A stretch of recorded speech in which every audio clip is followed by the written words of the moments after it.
لله رب العالمين والصلاة والسلام على سيد المرسلين اما بعد فاعوذ بالله من الشيطان الرجيم بسم الله الرحمن الرحيم اور یا الصلاة والسلام علیک یا رسول اللہ، الصلاة والسلام علیک یا نبی اللہ،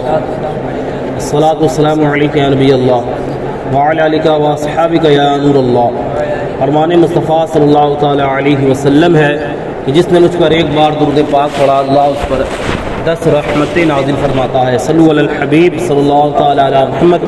صلی اللہ علیہ وسلم۔ روزے کے ضروری مسائل کے تعلق سے درس جاری ہے۔ الحمدللہ نیت کا بیان مکمل ہوا، اب اس کے بعد سے درس شروع ہوتا ہے۔ سحری کرنا سنت ہے۔ اللہ عز و جل کے کروڑ احسان ہے کہ اس نے ہمیں روزے جیسی عظیم الشان نعمت عطا فرمائی ہے، اور ساتھ ہی قوت کے لیے سحری کی نہ صرف اجازت مرحمت فرمائی بلکہ اس میں ہمارے لیے ڈھیروں ثواب بھی رکھ دیا، یعنی سحری کرنا یہ سنت ہے۔ ہمارے پیارے آقا مدنی مصطفیٰ صلی اللہ تعالی علیہ وسلم اگرچہ کھانے پینے کی ہماری طرح محتاج نہیں، یعنی حضور صلی اللہ علیہ وسلم اس بات کی محتاج نہیں کہ وہ ہماری طرح کھائیں پئیں، لیکن تاہم ہمارے پیارے آقا صلی اللہ علیہ وسلم غلاموں کی خاطر سحری فرمایا کرتے تھے، تاکہ محبت والے غلام اپنے محسن آقا شاہ خیر الانام صلی اللہ تعالی علیہ وسلم کی سنت سمجھ کر سحری کر لیا کریں۔ یوں انہیں دن کے وقت روزے میں قوت کے ساتھ ساتھ سنت پر عمل کرنے کا بھی ثواب ملے گا، یعنی حضور صلی اللہ علیہ وسلم کی ایک تو سنت پر بھی عمل ہوگا اور ہمیں روزہ رکھنے میں ثواب بھی ملے گا، اور ہم کو قوت بھی عطا ہوگی۔ بعض اسلامی بھائیوں کو دیکھا گیا ہے کہ کبھی سحری کرنے سے رہ جاتے ہیں تو فخر سے باتیں بناتے ہیں اور یوں کہتے ہیں کہ ہم نے تو سحری کے بغیر ہی روزہ رکھ لیا، یعنی اس بات پہ فخر کرتے ہیں۔ مکی مدنی آقا صلی اللہ علیہ وسلم کے دیوانوں، سحری کے بغیر روزہ رکھنا کوئی کمال تو نہیں جس پر فخر کیا جائے، یعنی مراد یہ ہوتی ہے کہ ہمارے اندر کتنی ہمت ہے کہ ہم بغیر سحری کے روزہ ہیں۔ تو یہ فخر ایک تو کرنا ہو گیا، پھر دکھاوا ہو گیا کہ ہمارے دیکھو ہم تو اتنے بڑے باعمل ہیں کہ ہم بغیر سحری کے روزہ رکھ رہے ہیں، لیکن ہرگز یہ کوئی فخر کا باعث نہیں اور نہ اس میں کوئی فضیلت ہے کہ مکی مدنی آقا صلی اللہ علیہ وسلم کے دیوانوں، سحری کے بغیر روزہ رکھنا کوئی کمال تو نہیں جس پر فخر کیا جائے، بلکہ سحری کی سنت چھوٹنے پر ندامت ہونی چاہیے کہ حضور کی ایک سنت چھوٹ گئی، اس بات کا افسوس ہونا چاہیے، افسوس کرنا چاہیے کہ تاجدار رسالت صلی اللہ علیہ وسلم کی ایک عظیم سنت چھوٹ گئی۔ حضرت سیدنا شیخ شرف الدین المعروف بابا بلے شاہ رحمۃ اللہ تعالی علیہ فرماتے ہیں، اللہ تبارک و تعالیٰ نے مجھے اپنی رحمت سے اتنی طاقت بخشی ہے کہ اگر بغیر کھائے پیے اور بغیر ساز و سامان کے اپنی زندگی گزار سکتا ہوں، یعنی یہ اولیاء کرام کا یہ کمال تھا اور ان کی کرامت تھی کہ فرماتے ہیں بغیر کھائے پیے اور بغیر ساز و سامان کے میں زندگی گزار سکتا ہوں، مگر کیونکہ یہ امور مدینہ کے سلطان رحمت عالمیان صلی اللہ تعالی علیہ وسلم کی سنت نہیں، یعنی اس طرح سے رہنا کہ بغیر کھائے پیے، بغیر نکاح کے، بغیر سحری افطار کرے روزے پہ روزہ رکھنا، یہ کیونکہ حضور کی سنت نہیں، اس لیے میں ان سے بچتا ہوں۔ میرے نزدیک سنت کی پیروی 1000 سال کی عبادت سے بہتر ہے۔ اب یہاں پر وہ لوگ درس حاصل کریں جو معاذ اللہ صرف یہ بات کہہ کے چھوڑ دیتے ہیں سنت، وہ کہہ رہے سنت ہی تو ہے، تو یاد رکھیے ایک مسئلہ کہ اگر معاذ اللہ سنت کو حقارت کی نیت سے کہ ارے سنت ہی تو ہے، اس کو حقیر جانتے ہو، اس کو کمتر جانتے ہو کہا تو یہ تو کفر ہے، سستی کی وجہ سے چھوڑنا مکروہ ہے۔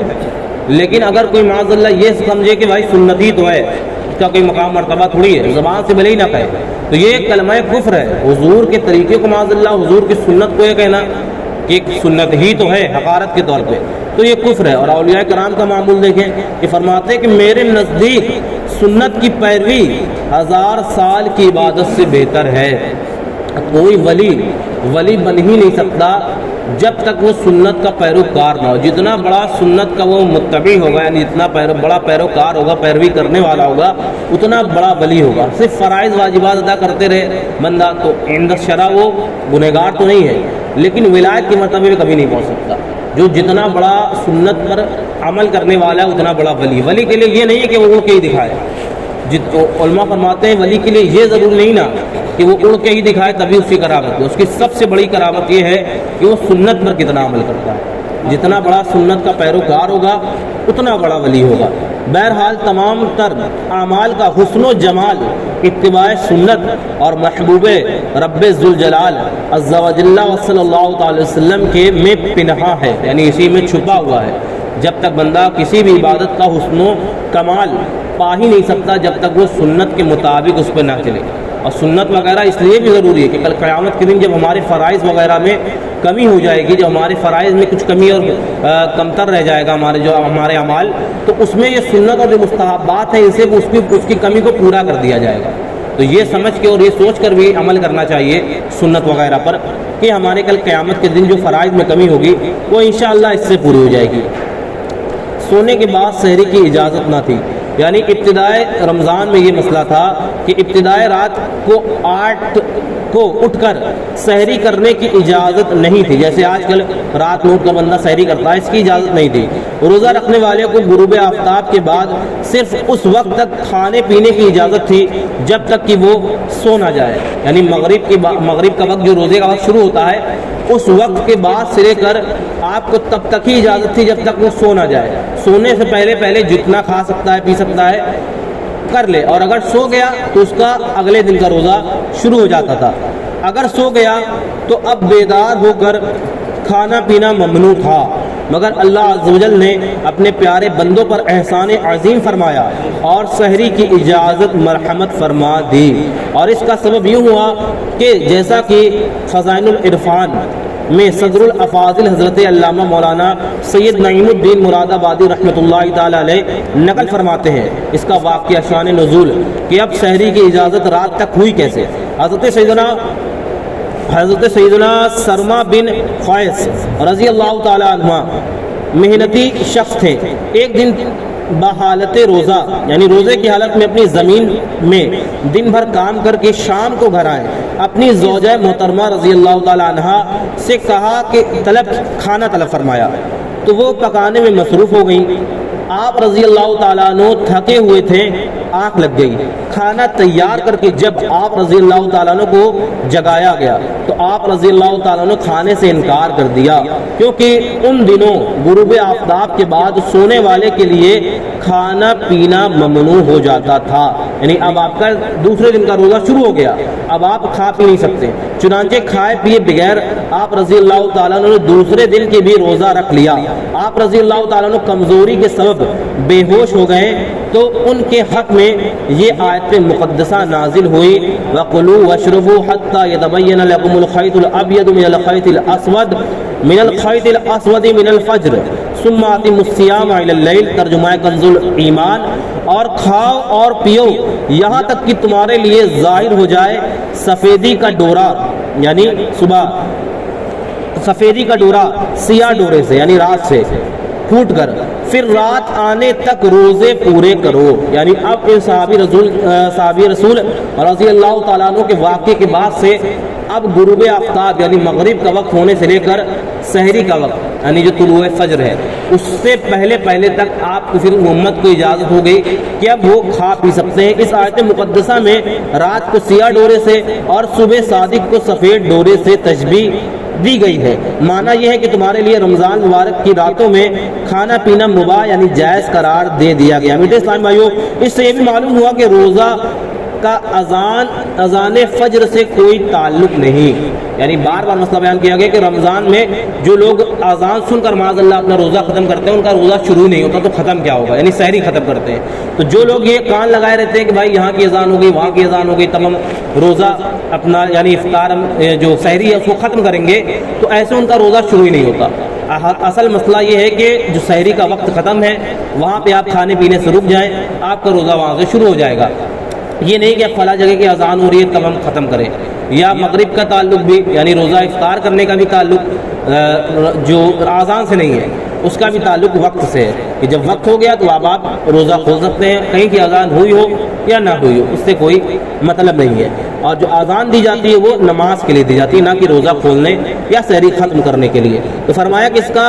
روزے سے کوئی تعلق نہیں، اذان کا روزے سے کوئی تعلق نہیں، یعنی فجر کی اذان کے دوران کھانے پینے کا کوئی جواز ہی نہیں، یعنی یہ کوئی سوچے کہ بھائی جب تک اذان نہ ہوگی تب تک ہم کھاتے رہیں گے، تو اس کی اجازت ہی نہیں۔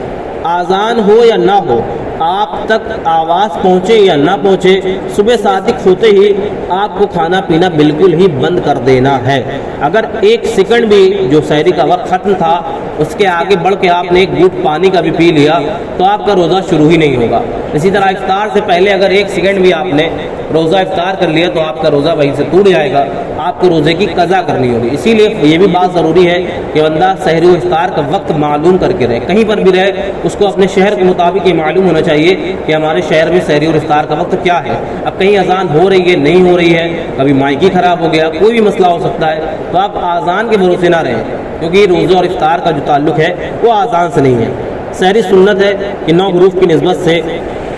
سحری کے متعلق 9 فرامین مصطفیٰ۔ بہرحال یہ بات بھی یاد رکھیں ایک مسئلہ کہ جو شرط نہیں نا سحری، یہ کوئی سوچتا ہے اگر کہ سحری کرنا شرط ہے تو روزے کے لیے سحری شرط بھی نہیں ہے، سنت ہے، کرنا چاہیے، ضرور اٹھنا چاہیے۔ سنت کے عمل کی نیت ہو اس کو چھوڑنا نہیں چاہیے۔ حضور نے فرمایا، مفہوم یہاں تک کا ہے کہ سحری کرو یہاں تک کہ ایک کھجور یا ایک گھونٹ پانی سے ہی ہو، تو سحری کرنا چاہیے، لیکن یہ روزہ رکھنے کے لیے شرط نہیں نا۔ اگر کوئی معاذ اللہ یہ معنی کہتا ہے کہ بھائی آج تو ہم سحری نہیں کر پائے تھے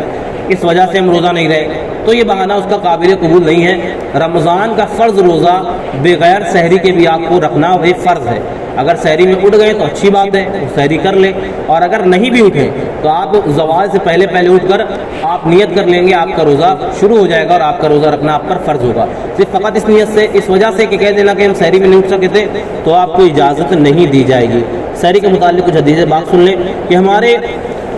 اور اہل کتاب کے درمیان سحری کھانا فرق ہے، یعنی جو اہل کتاب مراد کے یہودی اور نصارہ کرسچن، تو ان کے اور ہمارے درمیان یہ بھی اپنے آپ کو اللہ کا ہی بندہ کہتے ہیں، نبی کی ماننے والا کہتے ہیں، لیکن ان کے ہمارے روزہ بھی ان کے یہاں بھی ہوتا ہے، لیکن ان کی جو کیفیت ہوتی ہے وہ کچھ الگ ہوتی ہے اور یہ سحری نہیں کرتے، تو ہمارے درمیان اور ان کے درمیان سحری فرق ہے، یعنی ہمارے یہاں سحری کبھی سنت ہے، ان کے یہاں شاید سحری نہیں ہوتی۔ اللہ عز و جل اور اس کے فرشتے سحری کھانے والے پر رحمت نازل فرماتے ہیں، اور اسی طرح نبی کریم رؤوف الرحیم محبوب رب عظیم عز و جل صلی اللہ علیہ وسلم اپنے ساتھ جب کسی صحابی رضی اللہ تعالیٰ عنہ کو سحری کھانے کے لیے بلاتے تو ارشاد فرماتے، آؤ برکت کا کھانا کھا لو۔ اسی طرح روزے رکھنے کے لیے سحری کھا کر قوت حاصل کرو، یہ سب تمام فرمان مصطفیٰ ہے۔ روزہ رکھنے کے لیے سحری کھا کر قوت حاصل کرو، اور دن یعنی دوپہر کے وقت آرام یعنی قیلولہ کر کے رات کی عبادت کے لیے طاقت حاصل کرو، یعنی یہ دونوں چیز سنت ہے۔ سحری کرنا اس سے روزے میں قوت حاصل ہوتی ہے، اور قیلولہ کرنا یعنی دن میں کچھ دیر کا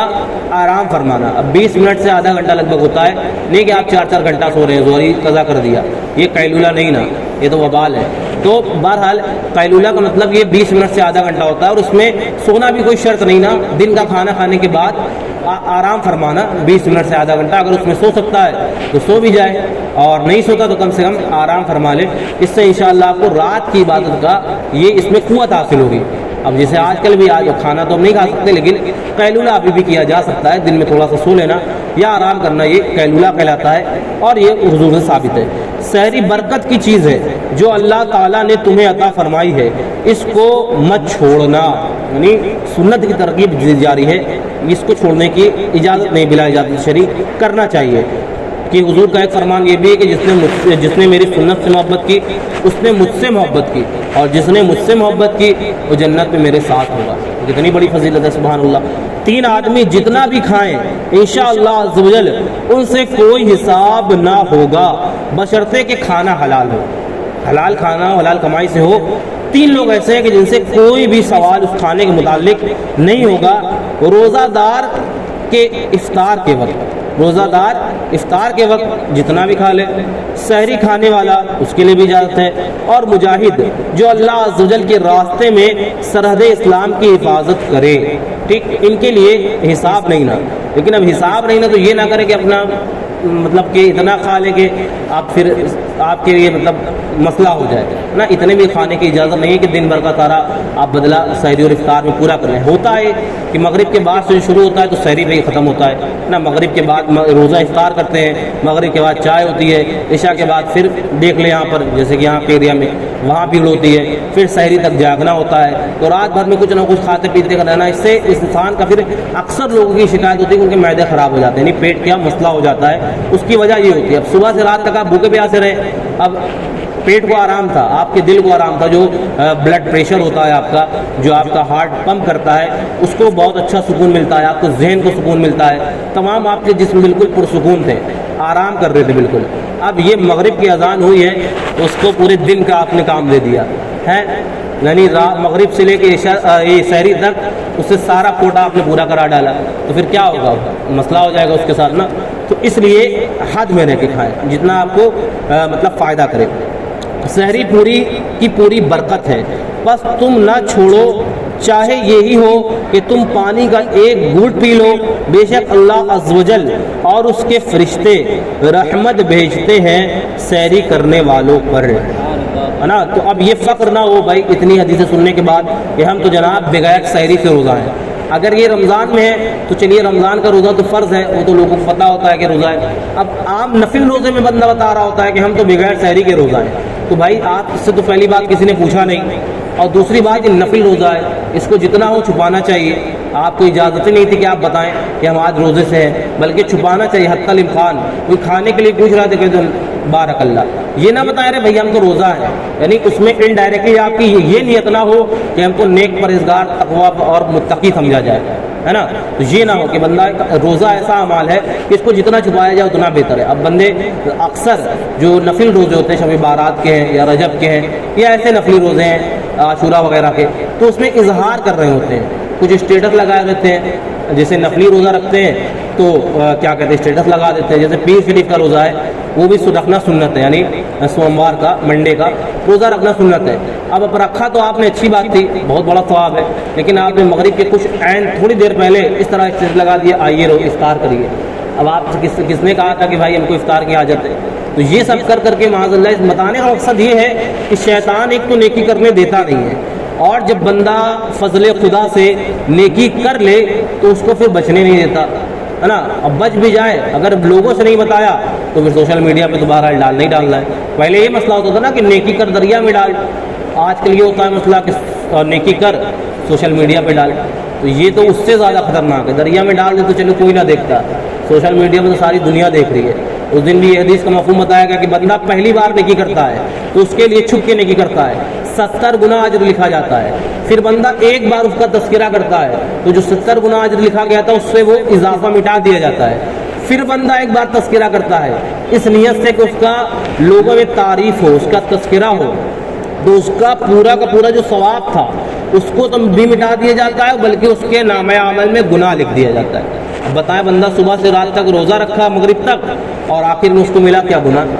تو یہ نہ ہونا, مگر مسلمان ہے تو تھوڑا عقل سے کام لے, شیطان کے بہکاوے نہ آئے. میٹھے اسلام بھائیوں, بے چین دلوں کے چین رحمت دارین تاجدار حرمین سرور کونین نانہ حسنین صلی اللہ تعالی علیہ وسلم و رضی اللہ عنہما کہ ان تمام فرامین سے ہمیں یہی درس ملتا ہے کہ سحری ہمارے لیے ایک عظیم نعمت ہے جس سے بے شمار جسمانی اور روحانی فوائد حاصل ہوتے ہیں. اسی لیے آپ صلی اللہ تعالی وسلم نے اسے مبارک ناشتہ کہا ہے, جیسا کہ حضرت سیدنا ناقر حضرت سیدنا ارباس بن ساریہ رضی اللہ تعالیٰ بیان کرتے ہیں کہ ایک دفعہ رمضان المبارک میں رسول اللہ صلی اللہ تعالیٰ علیہ وسلم نے مجھے اپنے ساتھ سحری کھانے کے لیے بلایا اور فرمایا آؤ مبارک ناشتہ کے لیے. سبحان اللہ. کیا روزے کے لیے سحری شرط ہے؟ یہی مسئلہ بیان میں نے پہلے کر دیا کہ کسی کو یہ غلط فہمی نہ ہو جائے کہ سحری روزے کے لیے شرط ہے. ایسا نہیں ہے. سحری کے بغیر بھی روزہ ہو سکتا ہے, مگر جان بوجھ کر سحری نہ چھوڑنا چاہیے, یہ مناسب نہیں کہ ایک عظیم سنت سے محرومی ہے. اور یہ بھی یاد رہے کہ سحری میں خوب ڈٹ کر کھانا ہی ضروری نہیں, چند کھجوریں اور پانی ہی اگر بنیت سحری استعمال کر لیں جب بھی کافی ہے, بلکہ کھجور اور پانی تو سحری کی یعنی کھجور اور پانی سے سحری کرنا یہ تو سنت بھی ہے۔ صلو علی الحبیب صلی اللہ تعالی علی محمد صلی اللہ علیہ وسلم۔ اب یہ مسئلہ سحری کا وقت وہی ہے، عربی کے مشہور کتاب قاموس میں ہے کہ سحر اس کھانے کو کہتے ہیں جو صبح کے وقت کھایا جائے، اور حنفیوں کے زبردست پیشوا حضرت علامہ مولانا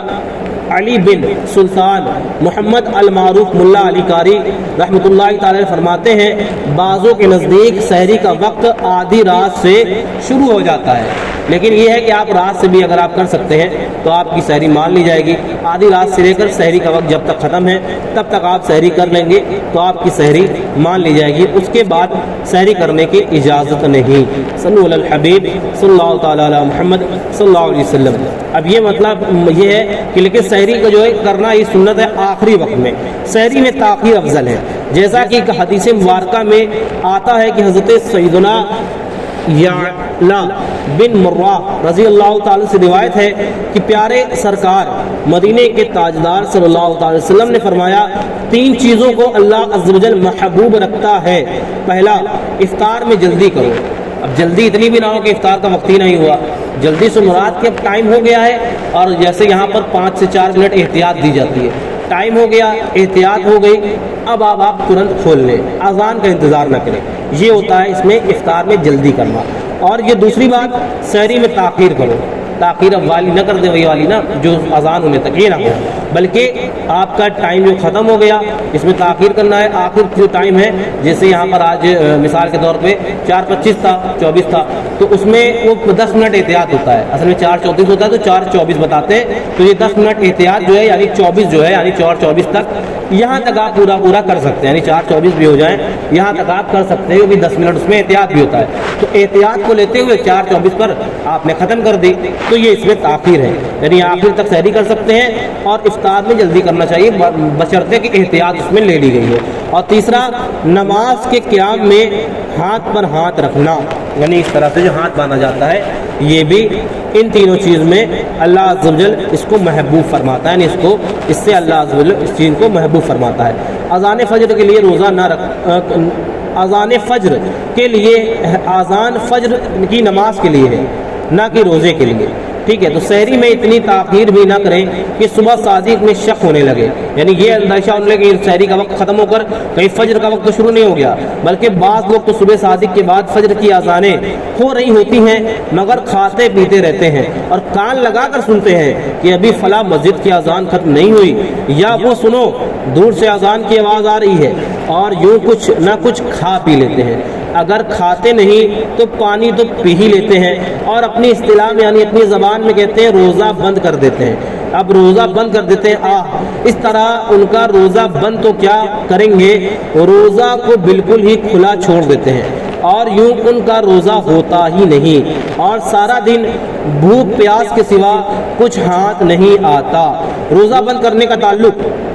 اذان فجر سے نہیں، صبح صادق سے پہلے کھانا پینا بند کرنا ضروری ہے، جیسا کہ آیت مقدسہ کے تحت گزرا کہ اللہ عز و جل ہر مسلمان کو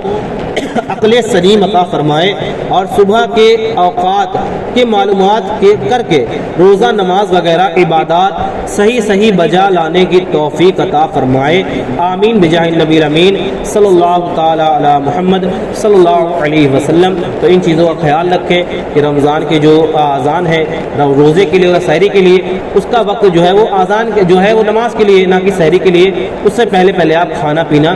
بند کر دیں ورنہ آپ کا روزہ ہوگا ہی نہیں۔ صلو علی الحبیب صلی اللہ تعالی علی محمد۔ اللہ پاک تمام پر عمل کرنے کی توفیق عطا فرمائے، جو کچھ پڑھا سنا سمجھا اس میں کسی قسم غلطیاں اسے معاف فرمائے، آمین بجاہ النبی الامین صلی اللہ تعالی علی محمد صلی اللہ علیہ وسلم۔